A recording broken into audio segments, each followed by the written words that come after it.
अस्सलाम वालेकुम जी, welcome to the view concepts. कैसे हैं आप सब जी? आई होप सो आप सब खैरियत से होंगे। और आज हम करने जा रहे हैं CS301 डेटा स्ट्रक्चर्स की मिड टर्म की तैयारी। आई होप सो आपने जो अपने हैंडआउट्स हैं उन्हें अच्छे से पढ़ भी लिया होगा और अब तक जो कोड की प्रैक्टिस है वो भी आप काफ़ी हद तक कर चुके होंगे। तो आज जो ये नहीं कर पाए, जो कर चुके हैं उनके लिए तो रिवीजन है, और जो नहीं कर पाए तो कोशिश करेंगे जितने MCQs हमारे पास अवेलेबल है ना, तो उनको अच्छे से हम जो है ना कवर करेंगे और साथ में कंसेप्ट्स की भी रिवीजन करेंगे और समझेंगे भी। ठीक है, तो आपने एंड तक वीडियो देखनी है तो काफ़ी फ़ायदा होने वाला है इंशाल्लाह। और जो हमारे न्यू व्यूअर्स हैं, अगर उन्होंने चैनल अभी तक सब्सक्राइब नहीं किया तो do subscribe and share with others. Okay जी, तो पहला सवाल है, there is a little need to use a circularly linked list, which of the following option support the statement. Circularly link list हम क्यों यूज़ करते हैं? सर्कुलरली लिंक लिस्ट से पहले हमने जो है लिंक लिस्ट पढ़ी थी, फिर हमने डबली लिंक लिस्ट पढ़ी थी। तो फ़र्ज़ करिए लिस्ट के जो है एलिमेंट्स हैं, ठीक है, ये नोड है। आप सपोज करिए नोड है, तो जब हम एक डायरेक्शन में जा रहे होते हैं ना और हम यूँ लिंक करते जाते हैं तो ये तो होगी आपकी लिंक लिस्ट, ठीक है। लेकिन जब हम दोनों डायरेक्शन में हमें जाना होता है तो इसे हम कहते हैं doubly link list. Okay, link list में ये है कि हमें नेक्स्ट पॉइंटर की ज़रूरत पड़ती है, हमें एक पॉइंटर की ज़रूरत पड़ती है, ठीक है, लिंक लिस्ट में जो होता है नेक्स्ट पॉइंटर। लेकिन जो डबली लिंक लिस्ट है उसमें हमें दो पॉइंटर्स की ज़रूरत पड़ती है, ठीक है। कैसे दो पॉइंटर्स होते हैं? एक नेक्स्ट नोड का होता है और एक प्रीवियस नोड का होता है।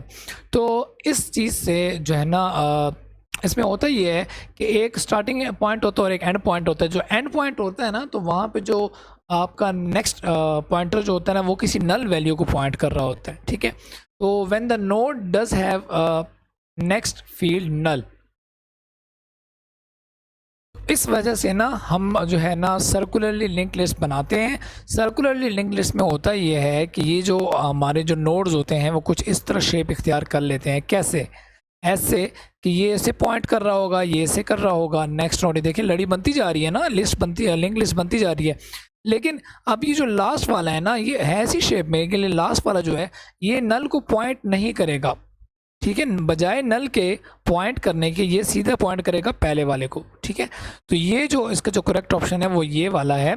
मूवमेंट्स जो होती है ना वो तीनों जो है ना लिंक लिस्ट में होती हैं, ठीक है। लेकिन जब ये प्रॉब्लम आ जाए ना कि हमारा जो नेक्स्ट फील्ड है वो किसी नल जो है ना जगह को, ये नल वैल्यू को पॉइंट कर रहा होगा, तो उस सिचुएशन में हम सर्कुलर लिंक लिस्ट जो है वो क्या करते हैं, इम्प्लीमेंट करते हैं। आपके हैंडआउट्स में भी ये है, मैं आपको इसका से गो थ्रू करवा देता हूँ। तो ये देखिए आपकी जो हैंडआउट्स हैं उसमें यहाँ पे मैं आपको मार्क कर देता हूँ। ये चीज़ देखें कि नेक्स्ट फील्ड की बात हो रही है, ठीक है, लास्ट नोड में होती है। इसी तरह जो डबली लिंक लिस्ट में भी बात हो रही है कि हमें फॉरवर्ड और बैकवर्ड जाने के लिए हमें दो जो है ना वो क्या चाहिए होते हैं, टू नल पॉइंटर्स चाहिए होते हैं, सही है। तो अब ये है कि इस सिचुएशन की वजह से ज़रूरत पड़ी थी सर्कुलरली लिंक लिस्ट की, ठीक है। ओके जी, नेक्स्ट है, suppose we have a value of Q21463। ये तो हमारे पास Q आ गया, लेकिन हमें पता चला कि फ्रंट कहाँ है और जो उसका रेयर है वो किधर है। फ्रंट जो है वो 2 है और रेयर 3 है।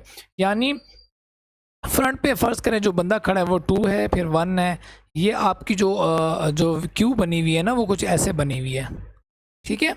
ये फ्रंट पे है बंदा, ये पहले इसको पहले सर्विस मिलेगी, ये आउट हो जाएगा तो फिर नेक्स्ट नंबर 1 का आएगा और ये सबसे आपके एंड में है। तो आपको पता है कि क्यू में जब भी हम कोई नया एलिमेंट एंटर करेंगे, कोई ऑब्जेक्ट एंटर करेंगे, तो वो कहाँ पे होगा, वो रेयर साइड पे जो है ना एंटर होता है, इस साइड पे, ठीक है। तो अब जो आपकी न्यू जो रिजल्टेंट क्यू बनेगी ना, जब आप एलिमेंट 8 को इंटर करेंगे तो वो यहाँ पे आएगा। तो ये क्या बन जाएगी, 214638, ये, ठीक है। ओके जी, नेक्स्ट है जी, suppose you are writing a class for note class. आप नोट क्लास के लिए क्लास लिख रहे हैं और आप उसका जो कंस्ट्रक्टर है लिखना भूल गए हैं, तो जो आपका जो कंपाइलर है ना वो आपके लिए ऑटोमेटिकली जो है ना एक जो है ना वो डिफ़ॉल्ट कंस्ट्रक्टर जनरेट कर देता है।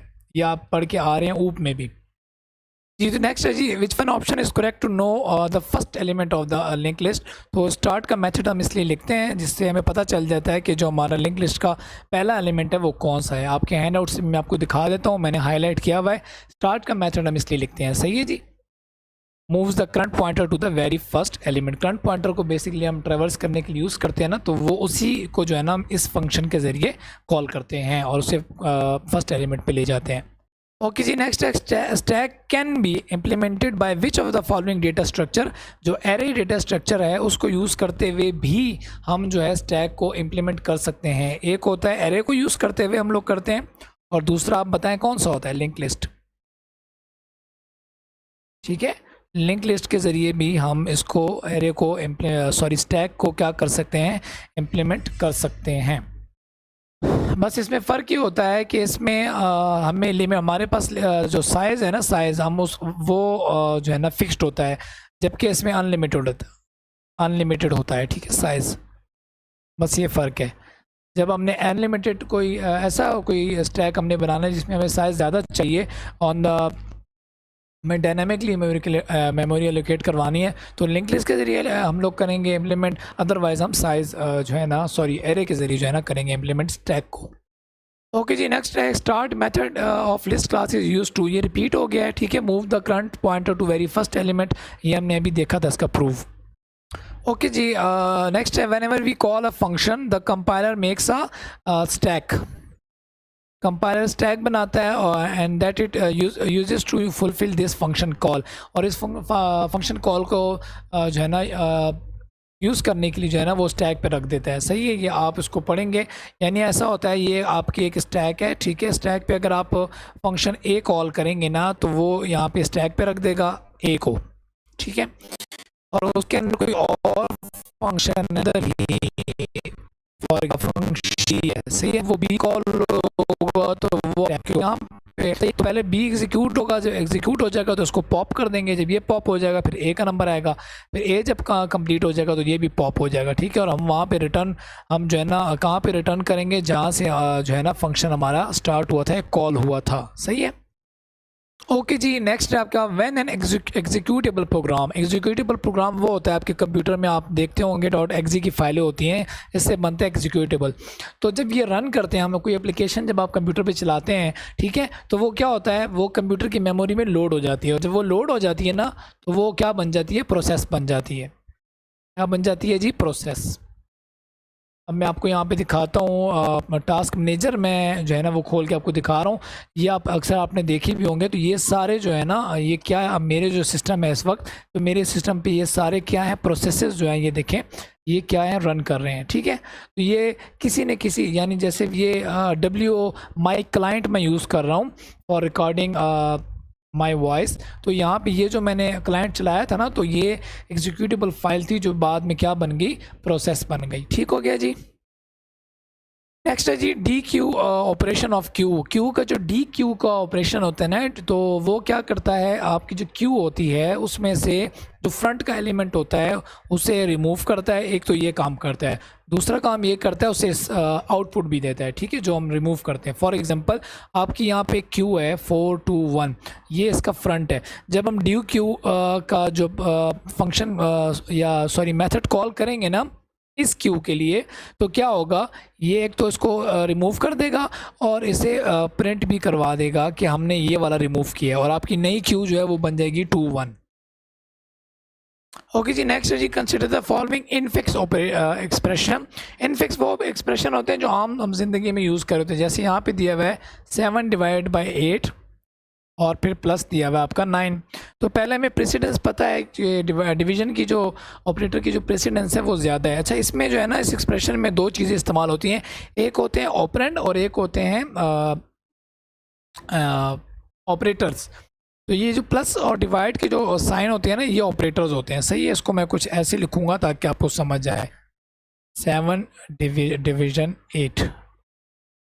ठीक है, अब ये एक्सप्रेशन जो इनफिक्स है, इनफिक्स हम आम जिंदगी में इनफिक्स यूज़ करते हैं। इनफिक्स में होता है कि जो ऑपरेंड होते हैं ना, ये ऑपरेंड है, ये दो, तो इन के दरमियान ये ऑपरेटर होता है। इसका मतलब ये है कि इस ऑपरेटर का ये जो दो ऑपरेंड है इनका ताल्लुक इस ऑपरेटर की वजह से जुड़ा हुआ है, ठीक है। तो यानी हमने डिवीजन करनी है, हाँ हमें आसानी जो जहन है उसे ये समझ आती है कि डिवीजन करनी है, सही है। लेकिन इसे अगर हम पोस्ट फिक्स में लेके जाएंगे तो कैसे करेंगे? पोस्ट फिक्स में ना हमेशा आप लेफ़्ट से शुरू होते हैं यहाँ से, और आपने क्या होता है पहले दो ऑपरेंड उठाने होते हैं। यहाँ पे पहला ऑपरेंड क्या है? पहला ऑपरेंड आपका यहाँ पे है एक तो 7 और दूसरा है 8। तो ये आप लिख देंगे 7 और 8, दो पूरे हो गए। अब आप जब हमेशा दो पूरे होंगे ना तो फिर आपने पहला ऑपरेटर उठाना है लेफ़्ट से। तो लेफ़्ट से पहला ऑपरेटर क्या है? ये डिवीज़न वाला है, तो ये यहाँ पे डिवीज़न आ जाएगा जो स्लैश मैं यहाँ पे लगा रहा हूँ, ठीक है। और उसके बाद आपने नेक्स्ट जो ऑपरेंड होगा ना, जब दूसरे उसमें जाएंगे तो यहाँ पे आपने नेक्स्ट ऑपरेंड उठाना है। नेक्स्ट ऑपरेंड क्या है? 9, और फिर आपने नेक्स्ट ऑपरेटर उठाना है ये। तो ये आपका जो है ना करेक्ट ऑप्शन होगा, ठीक है। अब इसको अगर आप सॉल्व करें, ठीक है, तो वो कैसे करेंगे? देखें ये स्लैश है, अच्छा 1 नहीं है, ये स्लैश है। तो इसको सॉल्व कैसे करेंगे?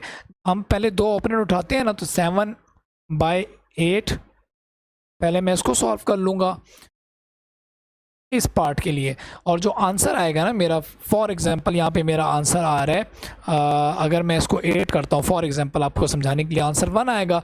तो ये जो आंसर आएगा ना फिर यहाँ पे ये बन जाएगा 19 प्लस। अब इसका मतलब क्या होगा? अब इसका मतलब होगा कि 1 में 9 को प्लस करें तो क्या हो जाएगा? हमारे पास आंसर आ जाएगा 10। ये 10 तब आएगा जब यहाँ पे मैंने 8 लगाया, ठीक है। ये आपको जस्ट समझाने के लिए। ओके जी, नेक्स्ट है जी complete the push method code of a stack push int x. अब देखिए पुश इंट एक्स जब हम करेंगे ना तो उसका जो मेथड, जो कोड है ये हमने कंप्लीट करना है। अब देखिए क्या होगा, हमारे पास एक एरे होती है, और जब एरे खाली होती है ना तो हम लोग कहते हैं कि जो एरे का जो पॉइंटर होता है ना, हम उसको -1 पे पॉइंट करवा रहे होते हैं यूँ। इसका मतलब ये होता है कि एरे जो है वो क्या है? खाली है। समझ आ रही है बात? जब हम इंट एक्स को पुश करेंगे ना तो क्या होगा? सबसे पहले हम जो ये -1 है ना इसको इंक्रीज़ करेंगे, इसको 1 से इंक्रीज़ करेंगे। तो इंक्रीज़ के लिए हम पहले करेंगे ++, ठीक है। और जो करंट हमारा जो उसके अंदर जो वेरिएबल या पॉइंटर यूज़ होता है, पॉइंटर वेरिएबल, उसको हम पहले करेंगे ++ करंट।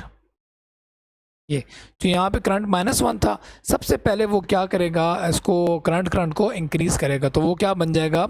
वो ये बन जाएगा 0। अब A0th पोजीशन पे हम लोग ये जो x हम जो भिजवा रहे थे यहाँ पे इंट x के तौर पे, तो वो हम इसे असाइन कर देंगे।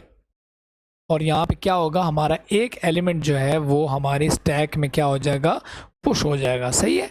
तो ये हमारा एक एलिमेंट जो बेसिकली इसका करेक्ट ऑप्शन है वो है, आपको समझाने का मकसद यहाँ पे था ++ करंट, ठीक है। जो लैब्स मैंने CS301 की लैब्स भी जो है ना वो अपलोड की हुई हैं अपने चैनल पे, तो वहाँ पे देखिएगा।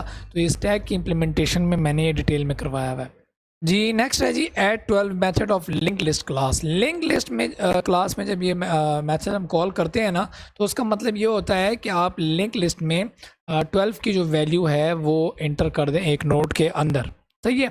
इसी तरह अगर हम फ़र्ज़ करें अगला जो है ना वो हम भेजते हैं ऐड 6, तो क्या होगा? एक और नोड बन जाएगा, ठीक है, और ये इसके साथ जुड़ जाएगा, ठीक है, लिंक लिस्ट में। तो ये बेसिकली क्या करता है, जो हम वैल्यू भिजवा रहे हैं ये वैल्यू जो है ना एज अ नोड बना के लिंक लिस्ट में उसको ऐड करता है। तो इसका जो करेक्ट आंसर होगा वो क्या होगा? हमने 12 नोड नहीं बनाने, 12 पॉइंटर्स भी नहीं बनाने। Add 12 values in the link list, add 12 as value in the link list. ये भी रॉन्ग है, ये इसका करेक्ट ऑप्शन है। हमने 12 वैल्यूज़ इंटर नहीं करनी बल्कि 12 को एज ए वैल्यू इंटर करना है, ठीक है, जैसे मैंने यहाँ पे कही है। नेक्स्ट है जी dash model attempts to model real world phenomenon, वो है जी सिमुलेशन, ठीक है। ये इसका करेक्ट ऑप्शन है। आपके हैंड आउट से भी आप इसको यहाँ से देख सकते हैं, ये देखें, simulation program attempts to model real world phenomenon. Okay जी, नेक्स्ट है which operation of queue data structure is use to insert an element. Insertion के लिए हम इन क्यू मेथड यूज़ करते हैं, और डिलीशन के लिए हम कौन सी यूज़ करते हैं? डी क्यू, ठीक है। ये आपको पता है ना, डी क्यू हम लोगों ने डिलीट करने के लिए होता है, और जब हम इंसर्शन करनी होती है तो इन क्यू। ओके जी, नेक्स्ट है before using the push method of stack the user must call the dash method. कौन सा मेथड हम यूज़ करेंगे? देखिए आपका ये स्टैक है, ठीक है, और इसमें आप फॉर एग्जांपल इसका साइज़ है 5, यानी इसमें 5 जो है ना आप के एलिमेंट्स आ सकते हैं या ऑब्जेक्ट आ सकते हैं।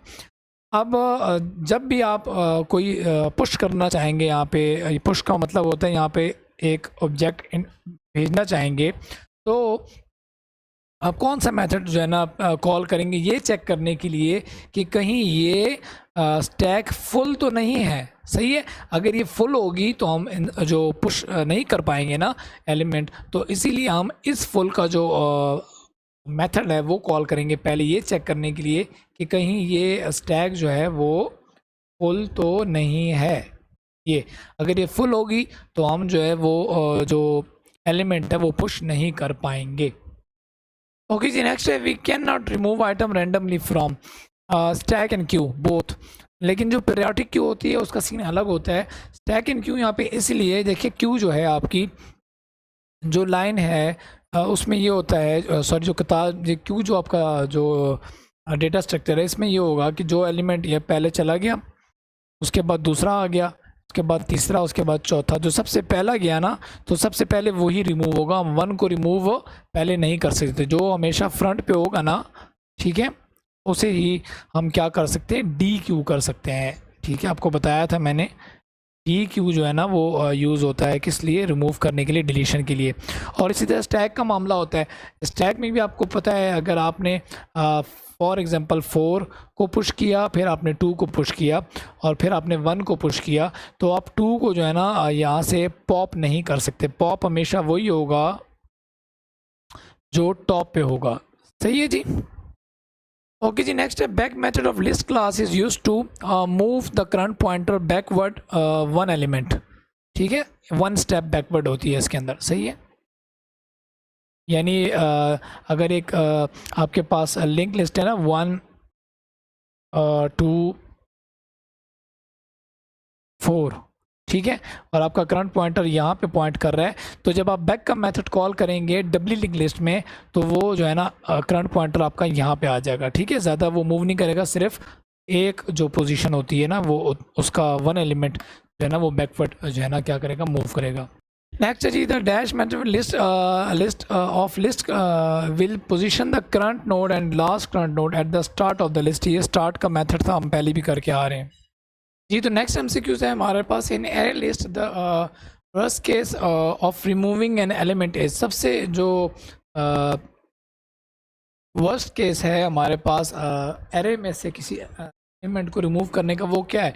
देखिए हमारी एरे कैसे होती है, जब हम एरे में कोई एलिमेंट इंटर करते हैं, फॉर एग्जांपल पहले आ गया 0, फिर आ गया 1, फिर 2, फिर 3, फिर 4, ये हम जो है एक एरे बना रहे हैं। ठीक है, इसमें एलिमेंट इंटर करते जा रहे हैं। अब फॉर एग्जांपल जब हमें कोई रिमूव एलिमेंट या एंड से रिमूव करना पड़ेगा ना, जस्ट हमें वहाँ जाके ये जो स्पेस है वो खाली कर देनी है, ये सबसे आसान है। लेकिन अगर हमें इसके बजाय हमें अगर 0 को डिलीट करना पड़ जाए तो क्या होगा, तो हमें ये जो जितने भी बाकी एलिमेंट्स हैं उनको जो है ना क्या करना पड़ेगा, एक दफ़ा लेफ़्ट पे शिफ्ट करना पड़ेगा, जो कि बहुत मुश्किल है। ठीक है, वहाँ पे जब एरेज बहुत बड़ी बड़ी होती हैं, ठीक है, तो उसमें ये होता है कि आपकी जो प्रोसेसर होता है, या यूँ समझें कि आपका जो प्रोग्राम होता है वो एफिशिएंट नहीं होता, वो ज़्यादा जो है ना वो सीपीयू को इंगेज कर देता है। तो ठीक है, ये जो केस होगा ना, यानी to remove an element from the start of the list, ये जो है सबसे जो है ना पूरी कंडीशन होगी एरे में एक एलिमेंट को रिमूव करते वक्त।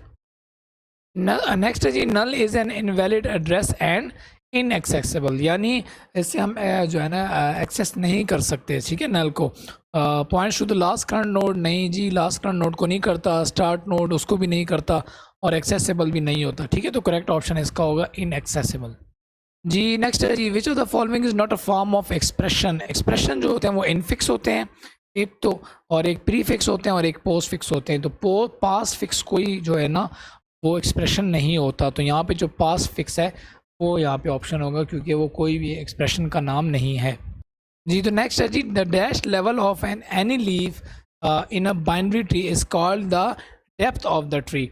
यानी ये इसका जो करेक्ट ऑप्शन है यहाँ पे मैक्सिमम होगा। फॉर एग्जांपल आपके पास एक ट्री है, ठीक है, बाइनरी ट्री यूँ बनते हैं ना, अगर आपने उसको स्टडी किया हो, ये आपके पास एक बाइनरी ट्री है, सही है, फॉर एग्जांपल। तो ये इसका कौन सा लेवल है, ये इसका 0 लेवल है, ठीक है। ये इसका कौन सा लेवल है, ये इसका फर्स्ट लेवल है, और ये इसका कौन सा लेवल है, ये इसका सेकंड लेवल है, ठीक है। तो ये जो इस वक्त जो हमारे बाइनरी ट्री हमारी स्क्रीन पे है, इसका लेवल जो है वो क्या है, 2, which is the maximum length of this tree. ये मैक्सिमम लेंथ है ना इसकी 2, तो इसीलिए ये जो डेप्थ ऑफ द ट्री है या मैक्सिमम लेंथ ऑफ द जो ट्री है वो जो है ना एक दूसरे के क्या मुतरादिफ है, ठीक है, किसी भी बाइनरी ट्री के।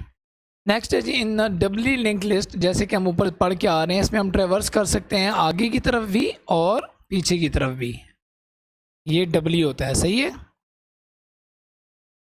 और जब हम सिर्फ एक तरफ जा सकते हैं तो वो होता है link list, simple link list होती है आपकी वो, ठीक है, सिंगल भी इसको कहते हैं। और इसके अलावा एक तीसरी होती है, वो होती है सर्कुलरली। तो यहाँ पे जो हमारी जो रेलिवेंट है वो डबली है, जो कि बोथ डायरेक्शंस में हम यानी आगे की तरफ भी जा सकते हैं और पीछे की तरफ भी इसमें जा सकते हैं। ओके जी, नेक्स्ट है जी back method of list class is use to. ये किस लिए यूज़ होता है, to move the current pointer to backward one element, ठीक है। आपको पहले भी मैंने पिछला भी एक MCQ आया था जो, तो उसमें हमने देखा था कि जब भी ट्रेवर्सल होती है ना तो वो वन एलिमेंट या वन ऑब्जेक्ट की होती है, ठीक है। ये इन मेथड्स को यूज़ करते हुए आपके हैंडआउट्स में आपको वेरीफाई करवा देता हूँ बैक मेथड का, कि move the current position backward one element, ठीक है। इससे पहले नेक्स्ट का हमने देखा था। ओके जी, नेक्स्ट है which of the following is the correct conversion of infix to postfix. अभी हम ऊपर देख के आ रहे हैं तो उसको दोबारा कर लेते हैं, ठीक है, इस वाले को। तो Z+B में, अच्छा इसमें जो पैरेंथेसिस है ना, तो इसकी पैरेंथेसिस की वजह से हम जो प्रेसिडेंस देंगे डिवीजन ऑपरेटर पे, नेगेटिव माइनस के ऑपरेटर को, वो इसलिए देंगे कि ये पैरेंथेसिस के अंदर है। पैरेंथेसिस को पहले सॉल्व किए जाते हैं, आपको पता है इस चीज़ का। तो यहाँ से लेफ्ट से शुरू होते हैं, तो हमारे पास पहले क्या है, Z है, फिर B है, उसके बाद पहला ऑपरेटर आ गया प्लस, उसके बाद नेक्स्ट ऑपरेटर हमारे पास क्या आ रहा है, अब डी और एच है ना, तो डी और एच को जो है ना हम लोग यहाँ पे इकट्ठा इसलिए लिखेंगे कि हमने इनको पहले जो है ना क्या करना है, यहाँ पे इनको माइनस यहाँ पे करना है, ठीक हो गया जी। तो यहाँ पे आपने एक बात याद रखनी है कि ये जो डी एच के बाद जो माइनस यूज़ हो रहा है, ये पैरेंथेसिस की वजह से हम लोग कर रहे हैं। ये जो इससे पहले जो माइनस है ना, इसकी प्रेसिडेंस जो है ना बाद में आएगी डिवीजन के। तो इसके फ़ौरन बाद जो है डी एस के फ़ौरन के माइनस के बाद आपके पास आ रहा है के का ऑपरेंड, और के के साथ जो आपके पास ऑपरेटर आ रहा है वो आ रहा है डिवीजन का। तो डिवीजन पहले होगी और ये वाला जो माइनस है ना बी के बाद, ये वाला एट द एंड आ जाएगा, ठीक हो गया जी। तो करेक्ट ऑप्शन इसका ये है।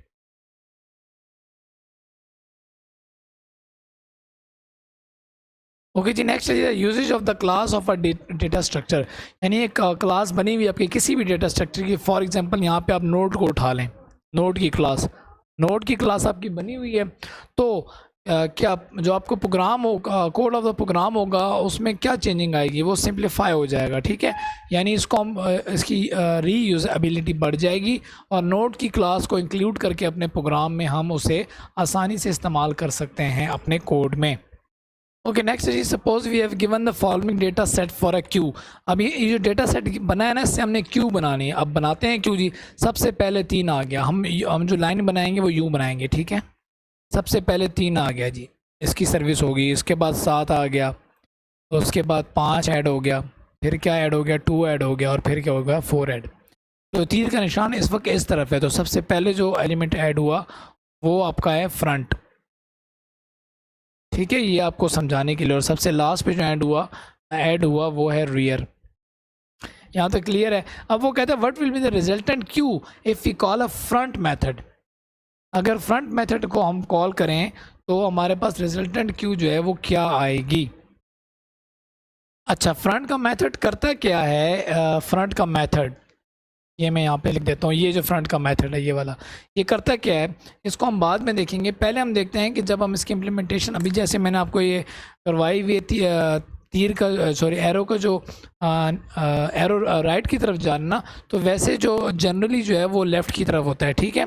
तो यानी अगर हम इसको जैसे ऊपर लिखा हुआ है ना, तो सेम वैसे भी लिख सकते हैं 3 7 5 2 4। बस इसमें फ़र्क ये होगा कि फ्रंट आपका यहाँ पे और रियर आपका यहाँ पे है, सही है। अब फ्रंट का मेथड क्या काम करता है? फ्रंट का मेथड करता कुछ भी नहीं है, जस्ट वही जो 3 जो फ्रंट पे है ना, इसको क्या करवा देगा, आउटपुट करवा देगा, डिस्प्ले करवा देगा, ठीक है। रिमूव कुछ भी नहीं होगा, ये जैसी थी ये वैसी ही रहेगी, ठीक है। आपकी क्यू वैसी ही सही सलामत रहेगी, इसमें कुछ नहीं होगा। जस्ट जो सबसे फ्रंट पे पहला एलिमेंट है वो डिस्प्ले हो जाएगा या वो रिटर्न हो जाएगा, सही हो गया जी। ओके जी, नेक्स्ट है जी, in singly link list next field of node contains the address of the next node, ठीक है। फॉर एग्जांपल ये आपका एक नोड है, ठीक है। तो ये दो पार्ट होते हैं इसके अंदर, ये वाला जो पार्ट होता है इसके अंदर होती है वैल्यू या ऑब्जेक्ट होता है आपका, ठीक है।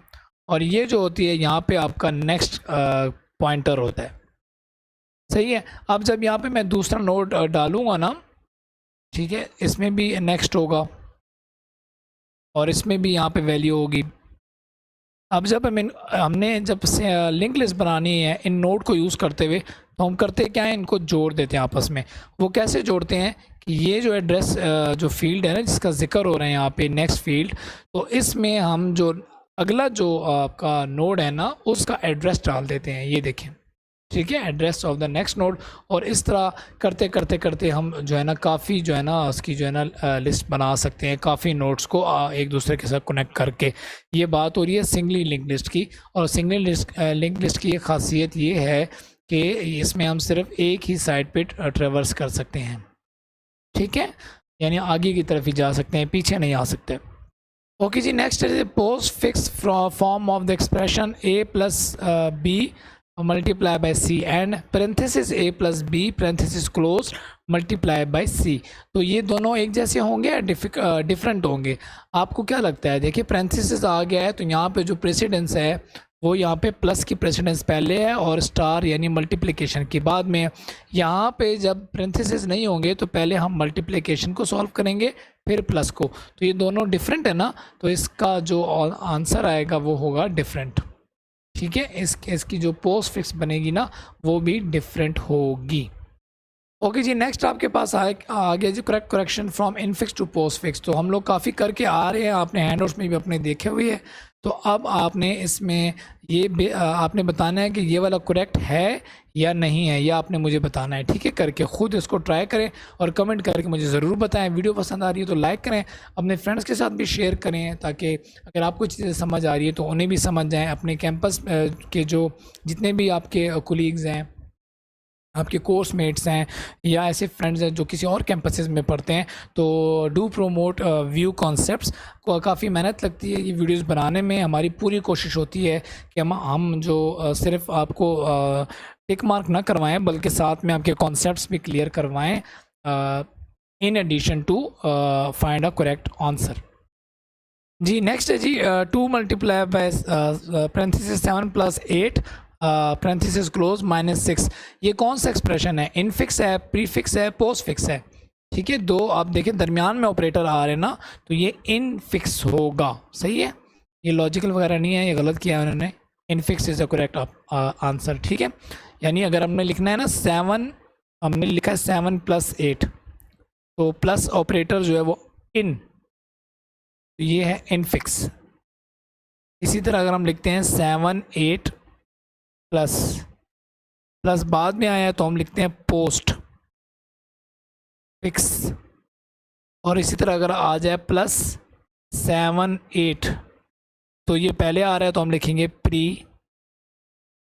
फिक्स, ठीक है। ये 3 मैंने आपको शॉर्ट करके समझा दिए हैं और आपने स्टडी वैसे पहले किया हुआ होगा तो आपको ऑलरेडी समझ आई भी होंगी, ठीक है। ओके जी, नेक्स्ट क्वेश्चन हमारा, if the elements are 3 5 1 6 in which order they will be remove from the queue 1 by 1। तो क्यू में FIFO मेथड हम यूज़ करते हैं जैसे कि हम पहले देखते हुए आ रहे हैं, ठीक है जी। तो पहले कौन सा एलिमेंट आएगा FIFO के तौर पे? यहाँ पहले कौन सा आ रहा है? 3 आ रहा है, फिर 5 आ रहा है, ठीक है, फिर उसके बाद 1 आ रहा है, एट द एंड 6 आ रहा है, ठीक है। तो पहले 3 आया था तो इसीलिए पहले आउट भी 3 होगा और फिर 5 1 6, ठीक है। तो इसका जो करेक्ट आंसर है वो 3 5 1 6 होगा, क्योंकि फर्स्ट इन जैसे आए थे वैसे ही आउट हो गए, फर्स्ट आउट, ठीक है। तो पहले 3 आया था, पहले वो आउट होगा, फिर 5 आया था, फिर 5 आउट होगा, फिर 1 आया था, फिर 1 आउट होगा और एट द एंड 6 आउट होगा, ठीक है। तो नेक्स्ट क्वेश्चन है हमारा जी, next add 12 method of link list class will, ये क्या करेगा, ये जो कमांड है ये क्या करेगी। देखें 12 एज ए पैरामीटर में भिजवा रहे हैं, ये जो वैल्यू है 12 को एज ए वैल्यू जो है वो लिंक लिस्ट में पुट कर देगी, ठीक है। नेक्स्ट है जी, in singly link list which node will keep track of starting position of the list. अच्छा, अगर आप यहाँ पे गौर करें तो पहला जो हमारा नोड होता है लिंक लिस्ट में वो कौन सा होता है, वो होता है हमारा हेड नोड, ठीक है। और हेड नोड जो है उससे हम उसे सबसे पहले उसको जो है ना जनरेट करते हैं, हेड नोड को बनाते हैं, ठीक है। और यही हेड नोड जो होता है जब हम लिंक लिस्ट में कोई भी वैल्यू डालते हैं, यानी नेक्स्ट नोड हम उसके लिए जनरेट करते हैं ना, तो हम जब भी कोई नई वैल्यू डालेंगे तो उसके लिए हम नया नोड बनाएंगे, ठीक है। और नया नोड जो है उसको, यानी जो पहला जिसमें एलिमेंट होगा हमारी लिंक लिस्ट का, उसे हम स्टार्ट का नाम देते हैं, ठीक है जी। तो हेड जो है वो क्या कर रहा होता है, स्टार्ट को क्या कर रहा होता है जी, ट्रैक कर रहा होता है, ठीक है। तो हेड नोड जो है इसका करेक्ट ऑप्शन है। तो लिंक लिस्ट को आपने, आई होप, मैं उम्मीद करता हूँ आपने अच्छे से स्टडी किया हुआ होगा और जो मैं समझाना चाह रहा हूँ आपको एग्जैक्टली वो समझ आ गया होगा। पहले हेड नोड होगा और उसके बाद आने वाला हर नोड जो है उसमें एक वैल्यू होती है, ठीक है। तो हेड नोड जो है बेसिकली ट्रैक कर रहा होता है वेरी फर्स्ट नोड को। ओके जी, नेक्स्ट हमारा एमसीक्यू है जी, dash is a collection of elements arrange in a linear order. ये होते हैं जी स्टैक, ठीक है। मुझे भी पता चला कि अभी कुछ जो पिछली वीडियो का पार्ट है उसमें आवाज़ जो है वो म्यूट हो गई थी, तो उसके लिए आई एम रियली सॉरी। अब जो है ना आवाज़ जो है ना वापस आ चुकी है। तो बेसिकली ये बस थोड़ा सा टेक्निकल इशू था, उसके लिए सॉरी। ये है जी, stack is a collection of elements arrange in a linear order, ठीक हो गया जी। ओके जी, अब सवाल आ गया एविल ट्री से रेलिवेंट। तो एविल ट्री की लैब में मैंने डिटेल में लैब करवाई हुई है, 2 जो लैब्स हैं उस पर बनी हुई हैं, आई थिंक 2 या 3 बनी हुई हैं, तो आपने कर लेना है। जो पहली 2 है आपने वो लाजमी देखनी है। अगर आपको एविल ट्री की कंस्ट्रक्शन नहीं आती तो अभी मैं यहाँ पे करवा रहा हूँ, ठीक है। ये आपको कह रहे हैं कि आपके पास कुछ वैल्यूज़ हैं एविल ट्री, उससे में जो है ना आपने उनको एविल ट्री को कंस्ट्रक्ट करना है इन वैल्यूज़ को यूज़ करते हुए, और आपने ये बताना है कि पहली रोटेशन जो है वो कहाँ पे लगेगी, यानी कौन से नोड पे लगेगी। तो वो कैसे पता चलेगा, वो देखिए आपने ऐसे करना है। जब भी आपके पेपर में भी आए ना, तो सबसे पहले 10 है ना, तो ये 10 का नोड आपने रूट नोड बना लिया, ठीक है। उसके बाद 13 है, 10 से बड़ा है तो वो उसके राइट पे आएगा, ये 13 बन गया, ये मैंने यहाँ पे ऐड कर दिया। उसके बाद 15 है। अब देखें कि जब हम यहाँ पे 10 और 15 का कंपैरिजन करेंगे तो 15 10 से बड़ा है तो वो उसके राइट पे आएगा, 13 से भी बड़ा है तो वो भी उसके भी राइट पे आ जाएगा, तो ये आ गया 15। अब हम देखते हैं बैलेंस फैक्टर। इसका बैलेंस फैक्टर है 0, इसका बैलेंस फैक्टर है left sub tree minus right sub tree -1, और इसका बैलेंस फैक्टर आ गया -2। तो जब भी बैलेंस फैक्टर 2 या -2 हो जाए ना, तो तब हम लोग करते हैं रोटेशन, और रोटेशन जो है वो यहाँ पे लगेगी, ये जो 15 नोड है ना उस पे लगेगी आफ्टर इंसर्टिंग नोड 15, ठीक है। ये 5 शैप वाला काम ये सारा गलत बताया हुआ है, 15 पे लगेगी। और यहाँ पे रोटेशन जो लगेगी मैंने आपको लेवल्स में समझाया भी हुआ है। यहाँ पे जो केस बना है वो आर का केस बना है, राइट का, तो रोटेशन यहाँ पे हमेशा जो है क्या लगेगी, लेफ़्ट लगेगी, ठीक है।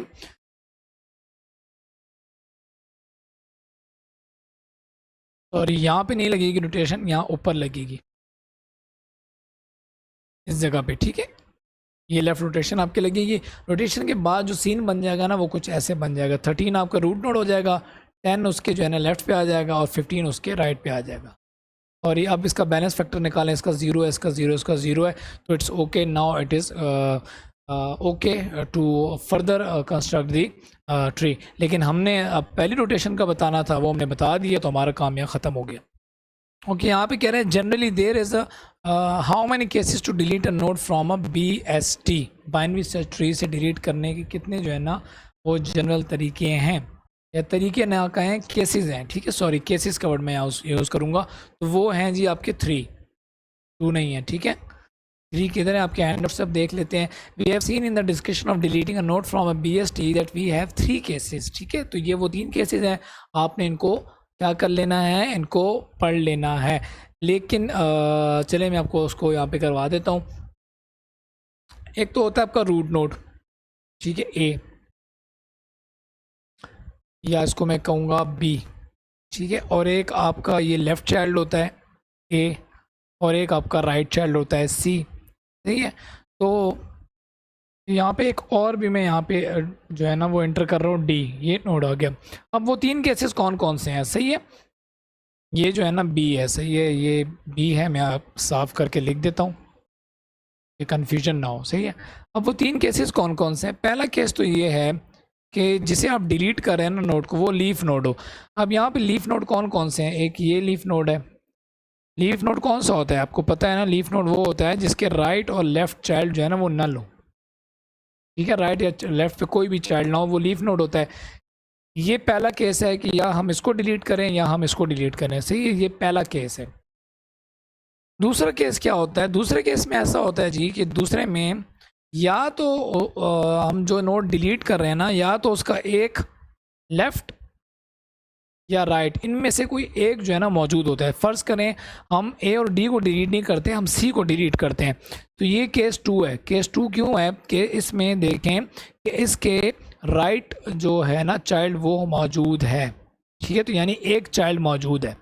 पहले केस में क्या था कि 0 चाइल्ड थे, कोई भी चाइल्ड नहीं था, दूसरे में एक चाइल्ड है, और तीसरे केस में क्या होगा, गेस व्हाट, केस 3 में दोनों चाइल्ड मौजूद होते हैं, ठीक है। जब हम B को डिलीट करने जाएंगे ना, तो चूंकि इसका A भी है और C भी है, दोनों चाइल्ड है ना, यानी दोनों लेफ्ट सब ट्री भी है और राइट सब ट्री भी है, तो ये 3 केसेस हैं एक बाइनरी सर्च ट्री में नोड को डिलीट करने के।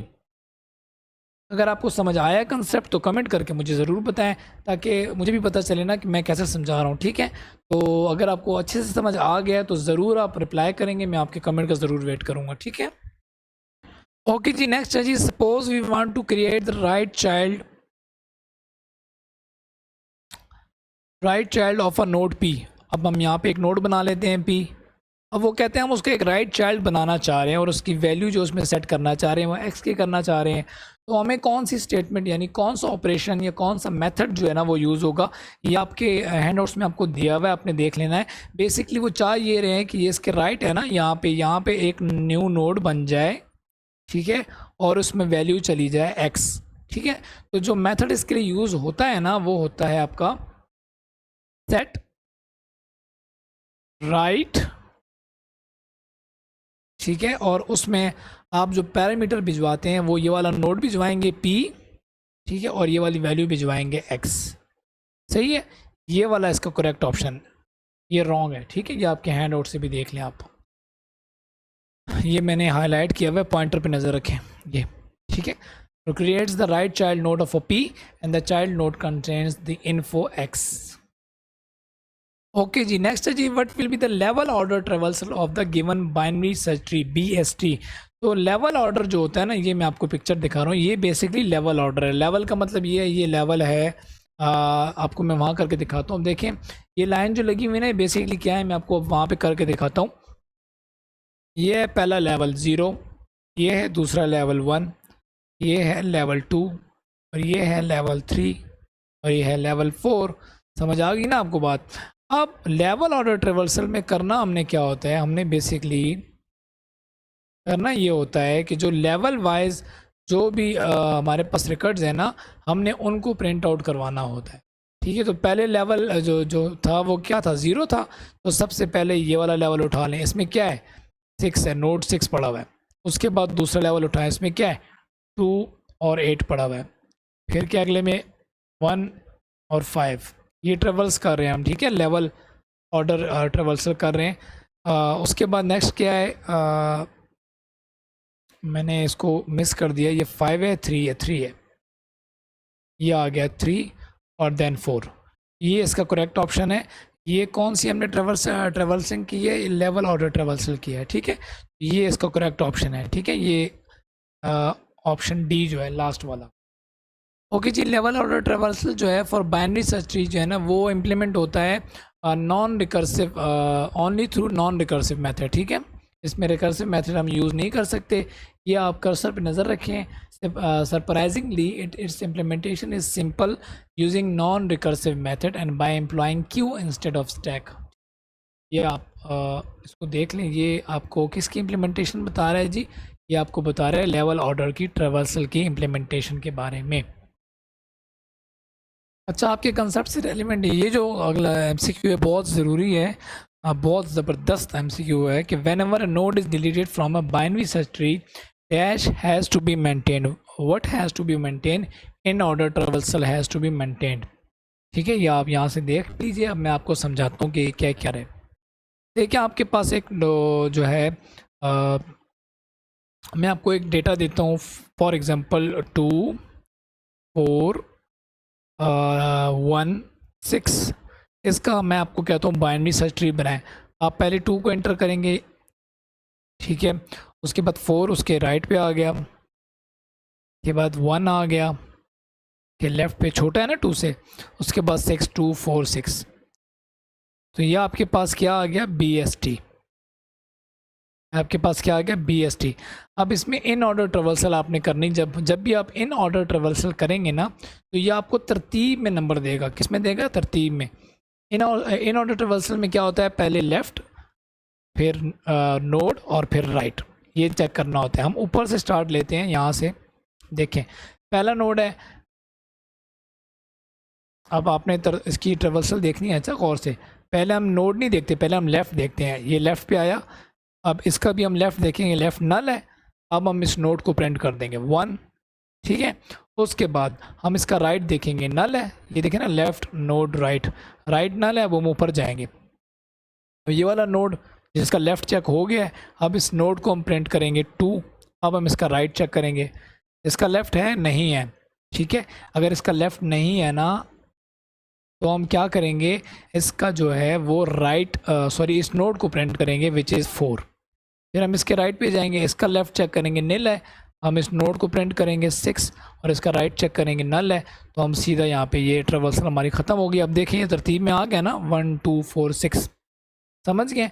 अब ये बात कर रहा है कि अगर इनमें से अगर आप कोई डिलीट कर दें, इनमें से अगर फ़र्ज़ करें आप कोई एक नोड डिलीट कर देना, तो इसका जो इन ऑर्डर ट्रेवर्सल है वो बरकरार होना चाहिए। समझ आ गई ये बात? आपने फॉर एग्ज़ाम्पल यहाँ से मैं कहता हूँ डिलीट कर दें 4 को। 4 जब डिलीट हो जाएगा तो हमारे पास ट्री यूँ कुछ आ जाएगा 2 1 और 6। अब आप जब इसकी करेंगे ना इन ऑर्डर ट्रेवर्सल, तो आपके पास तरतीब जो है वो बरकरार होनी चाहिए। करें जी, ये 1 आ गया, ऊपर गए 2 को प्रिंट किया, इसके राइट पे आए 6 को प्रिंट किया, तो ये तरतीब बरकरार है ना 1 2 6। यानी जो हमने पहले लिखा था 1 2 4 6, तो 4 ख़त्म हो गया तो 1 2 6 आ गया। तो ये असल में इसका मकसद था, ठीक है। ये जब आपके सब्जेक्टिव क्वेश्चन भी आएंगे ना सब्जेक्टिव पार्ट में, तो आपने जब आपको वो एक कोई ट्री देगा, एविल ट्री होगा या BST, वो आपको कहेगा कि इसमें से फ़लाना फ़लाना नंबर आप डिलीट करें और फाइनल जो तस्वीर है एविल ट्री की या बाइनरी सर्च ट्री की, वो आप हमें ड्रा करके दें। वो आप ड्रा तो कर लेंगे, लेकिन आपने एट द एंड ये चेक करना है कि उसका इन ऑर्डर जो ट्रेवर्सल है वो मेंटेन है या नहीं। यानी इन ऑर्डर ट्रेवर्सल के नतीजे में आपके जो नंबर होंगे ना वो सॉर्ट हो जाएंगे, ठीक है, छोटे से बड़े की तरफ। ओके जी, नेक्स्ट में कह रहा है in the perspective of memory organisation every process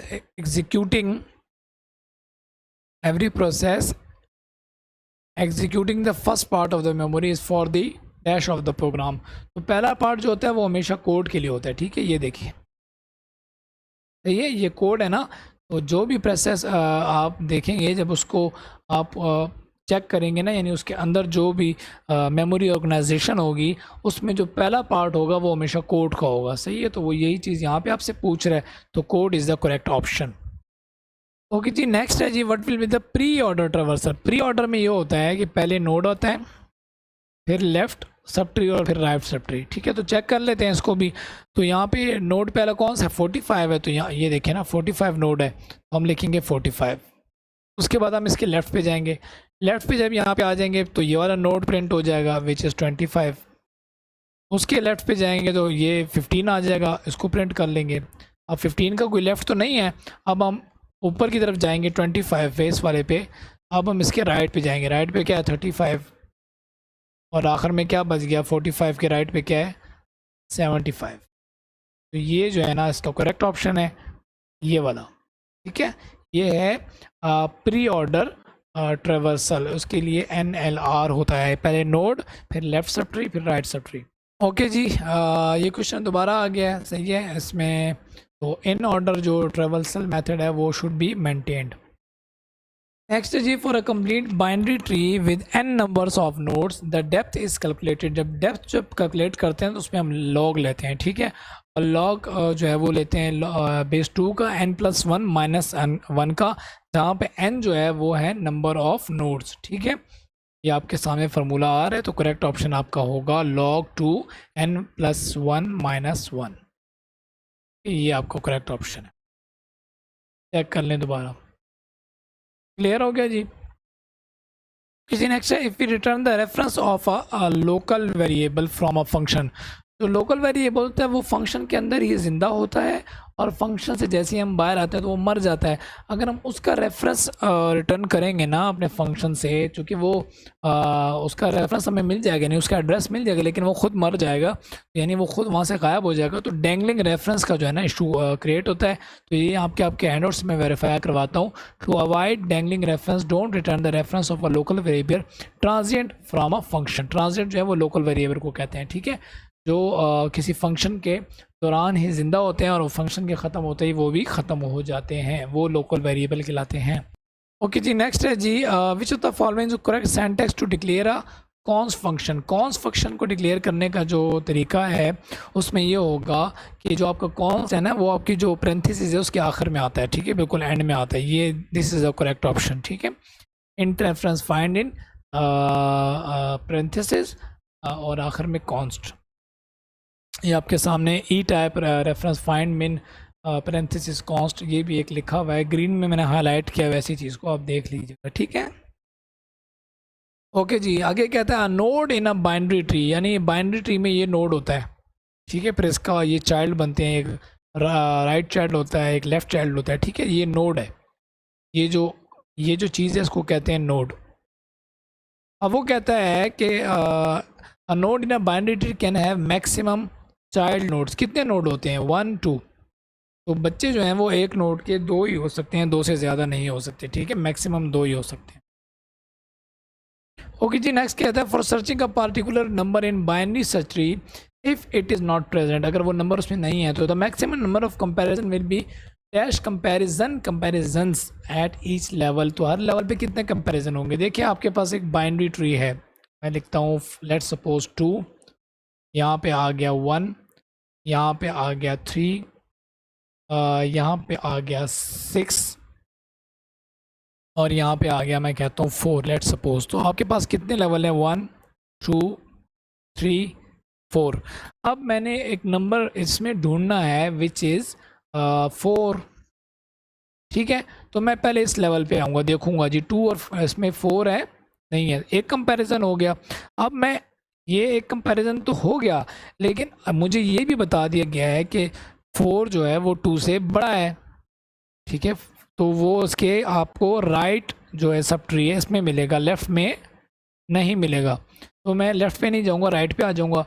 अब ये तो ख़त्म हो गया, अब इस लेवल में मैं इसके साथ कंपैरिजन करूंगा। तो हर लेवल में ना, पहले लेवल में इसके साथ तो हो गया 3 के साथ।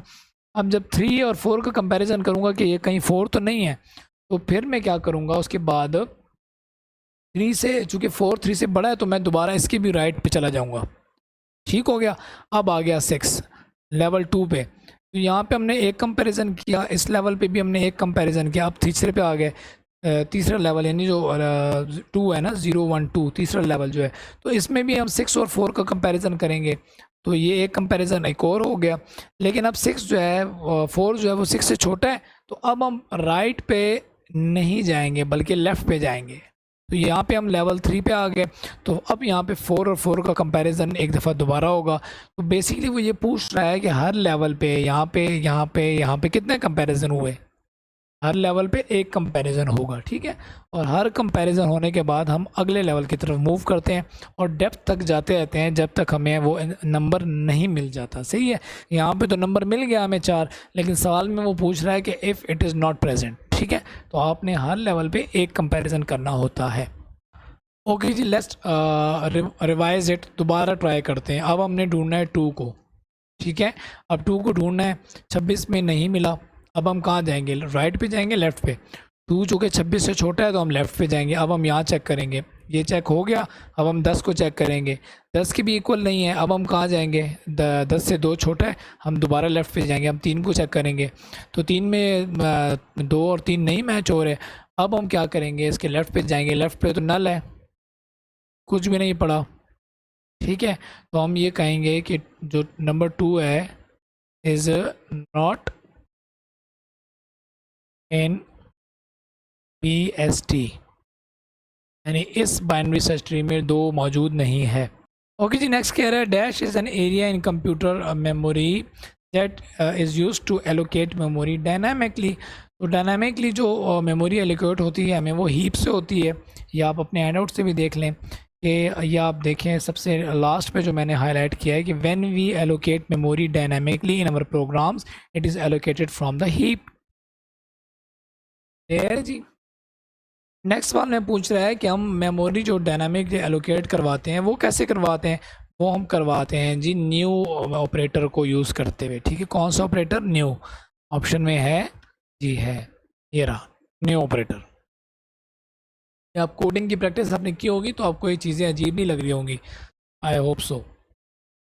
ओके जी, नेक्स्ट एवियल ट्री से रेलिवेंट दोबारा वो आ गया एक MCQ जो मैंने बताया भी था लेकिन वो आपने शायद नोटिस ना किया हो। At a particular node the difference in Heights of its left and right sub tree gives the dash of the node gives the balance of the node. यानी अगर आपके पास एक नोड है 4, एवियल ट्री में बना रहा हूँ, और यहाँ पे है आपके पास 3 और यहाँ पे है आपके पास 5। अब इसमें इस नोड का जो बैलेंस होगा ना, इस बैलेंस फैक्टर जो होगा इस नोड का वो क्या होगा, लेफ़्ट सब ट्रीज माइनस, यानी लेफ़्ट माइनस राइट, और ये बैलेंस आ जाएगा इसका। और ये राइट सब ट्रीज हैं इसके, ठीक है। तो लेफ़्ट पे कितना है, 1 सब ट्री है, और राइट पे कितना है, 1, ठीक है। तो ये आ जाएगा 1 - 1 = 0 which is the balance of this node, ठीक है। इसी तरह आप इसका भी बैलेंस लेंगे, इसका भी बैलेंस लेंगे, तो इसका नल है 0 - 0 0, इसके भी नल है 0 - 0 0, तो तीनों का जो बैलेंस फैक्टर है वो 0 आ रहा है, ठीक है। तो balance is the correct option. Okay जी, लास्ट है हमारे पास पोस्ट फिक्स एक्सप्रेशन जो है ना, हमने इनफिक्स एक्सप्रेशन से हमने बनाना है, ठीक है। तो ये हमारे पास जो इनफिक्स है वो यहाँ पे लिखा हुआ है। पोस्ट फिक्स बनाने के लिए मैंने आपको कहा था लेफ़्ट से स्टार्ट करते हैं। पहला ऑपरेंड हमारे पास आ गया 4, उसके बाद आ गया 1, ठीक है। तो यहाँ पे हम अब ऑपरेटर यहाँ पे स्टार नहीं लगाएंगे, क्यों, क्योंकि प्रेसिडेंस जो है वो इस ऑपरेटर की ज़्यादा है, ठीक है। ये एरो ऊपर की तरफ है ना, ये बेसिकली जो होता है ना वो अब मेरे जहन में लफ्ज़ नहीं आ रहा, यानी हम लिखते हैं 2 की पावर 2, ठीक है। तो ये जो इसको हम यूँ लिखते हैं, ठीक है। ये जो है ना आपका सॉरी मेरे जहन में लफ्ज़ नहीं आ रहा उसके लिए। बहरहाल यहाँ पे हम चलते हैं आगे, 4 1 और उसके बाद 7। अब यहाँ पे हम 7 लिख रहे हैं और साथ में वही जो ऑपरेटर हम डाल रहे हैं वो ये तो यूज़ हो गया इसके लिए, इस चीज़ के लिए, ठीक है। उसके बाद हम आगे फर्दर जो है वो यहाँ पे पहला हमारा ऑपरेटर स्टार आ रहा था वो स्टार लगा देंगे, ठीक है। उसके बाद हमारे पास +2 लिखा हुआ है ना, तो यहाँ पे हम लिख देंगे 2 और उसके आखिर में पोस्ट फिक्स ऑपरेटर डाल देंगे प्लस, ठीक है। इसको सॉल्व करने का तरीका ये होता है कि जैसे मैंने इसको हाईलाइट किया हुआ है ना, अंडरलाइन किया हुआ है, तो यहाँ पे मैं इसको सॉल्व कर लेता हूँ। तो पहले हम सॉल्व करेंगे ये इसको, ठीक है। इसको सॉल्व करने के बाद यहाँ पे हमारे पास जो भी आंसर आएगा, लेट्स सपोज हमारे पास आंसर आ रहा है 1, ठीक है।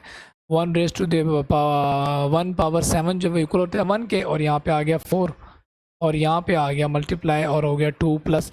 अब प्रेसिडेंस किस ऑपरेटर की, इस ऑपरेटर की ज़्यादा है तो हम इसको सॉल्व करेंगे। 4 multiply by 1 is equal to 4, यहाँ पे आ गया 2 और ये प्लस, तो ऐड दिया ना हमारे पास 4 + 2 इक्वल आ जाएगा 6 के। तो इसका आंसर क्या आएगा हमारे पास 6, if I am not wrong. ठीक है जी। तो अगर कोई कन्फ्यूजन है तो आप कमेंट करके पूछ सकते हैं। अगर आपको वीडियो पसंद आई हो तो वीडियो को लाइक करें, चैनल को सब्सक्राइब करें अगर आपने अभी तक नहीं किया है, और बेल आइकन पे प्रेस या क्लिक करना ना भूलिएगा, क्योंकि आपको हमारे जो आने वाली वीडियोज़ है वो साथ साथ मिलती रहें। तो मिड टर्म की तैयारी भी हम करवाते हैं, फाइनल टर्म की तैयारी भी करवाते हैं, और असाइनमेंट्स और क्विज़ेस में भी कोशिश करते हैं कि स्टूडेंट को अलॉन्ग विद कंसेप्ट जो है वो गाइड करें। तो अगर आपको वीडियो पसंद आई और आपको हमारी मेहनत अच्छी लगी तो do promote our channel, view concepts with your friends, with your colleagues, with your coursemates, with your campus के जो आपके साथ के जो लोग हैं उनके साथ भी शेयर करें, अपने कैंपसेस में शेयर करें। ठीक है, ताकि ज़्यादा से ज़्यादा जो चीज़ें हैं वो आगे स्प्रेड हो सकें। सही है। तो अब मिलते हैं हम किसी नेक्स्ट वीडियो में, इसी तरह की किसी वीडियो में। तो तब तक के लिए अल्लाह हाफिज़ and best of luck for the mid term examination. Fee Aman Allah.